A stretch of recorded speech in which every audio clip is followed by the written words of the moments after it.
In this video, I'll show you how you can upload your new YouTube banner to your YouTube channel. So here I have a banner example. I'm going to upload this. So go to youtube.com on your channel. Then you can go to the profile icon in the top right hand corner. And there are two ways that you can do this. The first way, if you go ahead and click view your channel, you can then, if you're logged in, click edit in the top right hand corner. And that will take you over to your backend YouTube studio, where you'll be in the customization tab.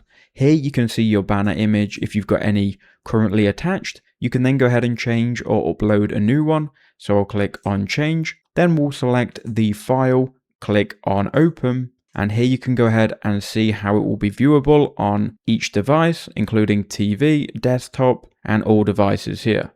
You can resize this however you want. I'm just going to leave this as it is. We're going to then click done, and this is what it's going to look like on all of these different devices. We can then click on publish in the top right hand corner. And now once the changes have been published, you can click go to channel at the bottom here, and you should see your updated banner.